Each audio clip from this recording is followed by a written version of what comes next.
Hello అండి, ఈరోజు కోనసీమ స్టైల్లో నాటుకోడి పులుసు చూసేద్దాం.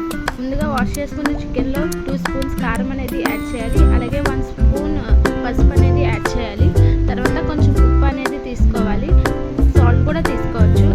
మేము ఇక్కడ ఉప్పు అనేది యూజ్ చేస్తాం. అలాగే అల్లం వెల్లుల్లిపాయ పేస్ట్ కూడా యాడ్ చేసుకోవాలి. యాడ్ చేసుకున్న తర్వాత ఇక్కడ ఆయిల్ అనేది కొంచెం వేసుకోవాలి. మేము ఇక్కడ గాను యూజ్ చేసాము.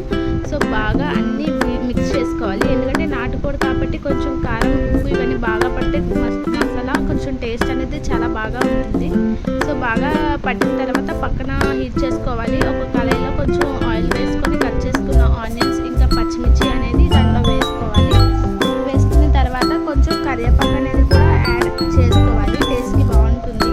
సో యాడ్ చేసుకున్న తర్వాత కొంచెం బాగా మిక్స్ చేయాలి. ఇవన్నీ మిక్స్ చేసుకొని కొంచెం బ్రౌనిష్ కలర్ వచ్చినంత వరకు ఉంచాలి.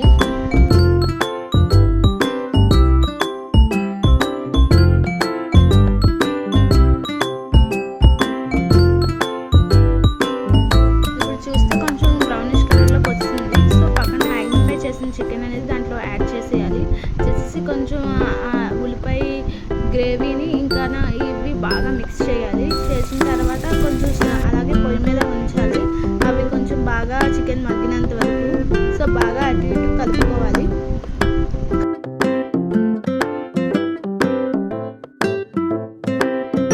పీస్ ఉడికిన తర్వాత కొంచెం వాటర్ అనేది యాడ్ చేసుకోవాలి.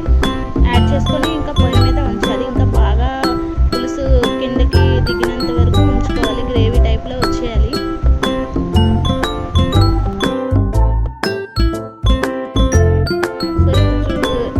సో సేపు పోయిన తర్వాత చూస్తే కొంచెం బాగా అయిపోయినట్టుంది.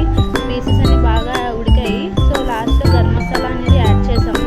ఇక్కడ కోనసీమ స్పెషల్గా ఇక్కడ కొబ్బరి అనేది యాడ్ చేసాము. ఇంకా కొబ్బరి యాడ్ చేసుకొని బాగా మిక్స్ చేసుకొని ఒక 5 మినిట్స్ పొయ్యి మీద అనేది ఉంచి కొంచెం అటు ఇటు బాగా అంతా మిక్స్ చేసాము. అంతా కలవాలి అని. సో లాస్ట్లోని ఇంకా అయిపోయిన తర్వాత మూత పెట్టి 5 మినిట్స్ ఉంచిన తర్వాత కొత్తిమీర అనేది యాడ్ చేసాము. So please like and subscribe.